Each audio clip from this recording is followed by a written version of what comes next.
One was furious upon receiving your letter. Seized with anger, one set out to bring you to your senses.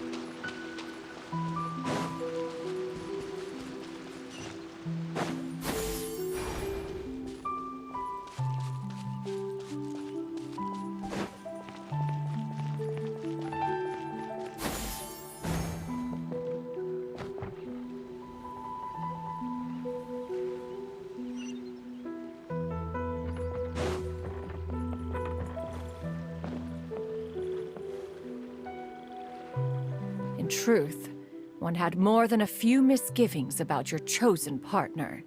As an exorcist, his talent was lacking. One could hardly say his skill with sigils was any better. But soon, one came to appreciate the devotion he bestowed upon you during your illness. He never uttered a complaint and rarely left your side. Unwilling to begrudge someone of such character, one decided to overlook his aforementioned deficiencies, glaring though they may have been. Wishing to grant you a life without regrets, one gathered many divine ingredients and used one's own blood to create a form of medicine. Though imperfect, it managed to suppress the more dire effects of your illness. As for how to deliver the medicine, after much contemplation, one eventually decided to perform the deed oneself. One took great care to alter one's features and select the appropriate attire. Only after meticulous scrutiny did one finally set out for Wangshu Inn. As one expected, you were most ignorant of one's true identity. You showed not even the slightest inkling of recognition. One was quite torn.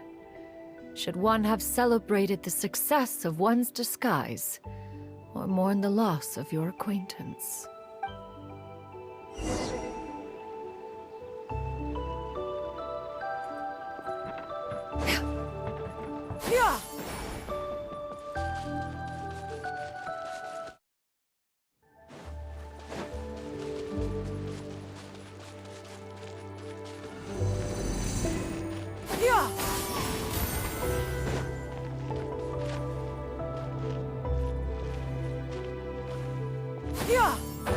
Nevertheless, one would speak to you about another matter, if you are amenable, even considering your loss of memory.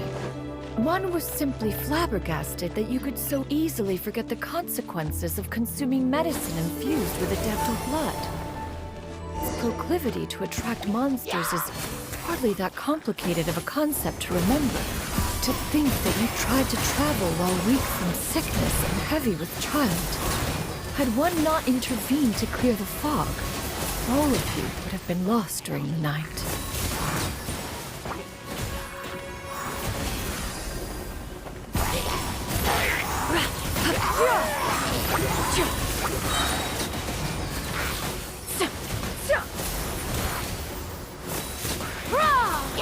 Stray clouds converge!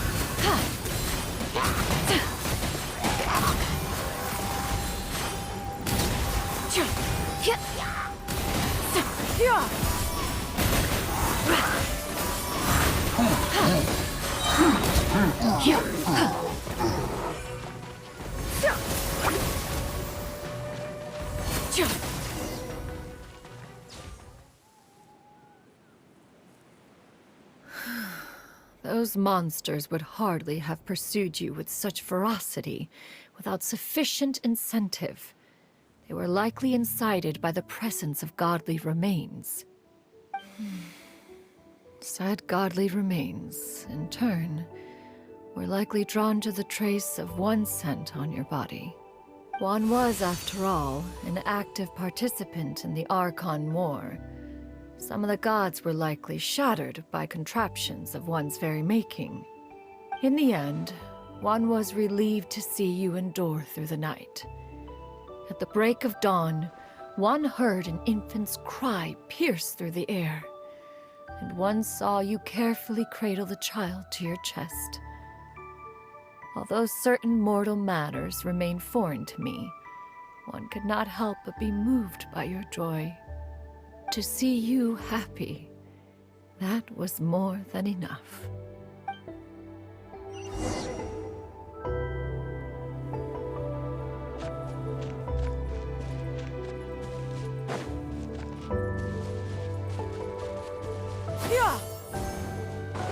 Now you should have a complete understanding of the events.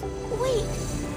But if that's true, then the crane who took care of me when I was sick must also be... Ah, one had almost neglected to recount the absurdities of that tale.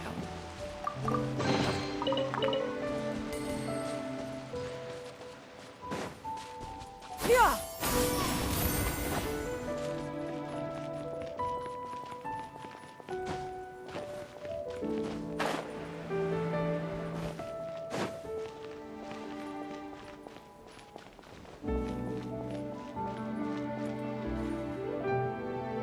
Just as you and I troubled one with her antics, so did you give one many a headache.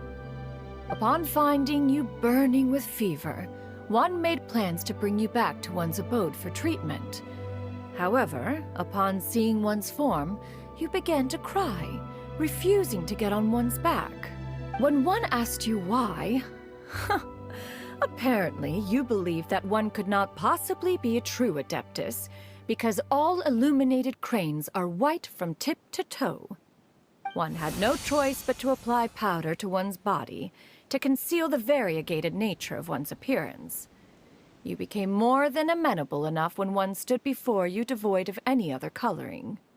It bears mentioning, however, that as a crane, Yuendai was nearly entirely pure white in color. Though you had never encountered her in that form, you still recognize the essence of her being. Perhaps fate brought you two together in more ways than one.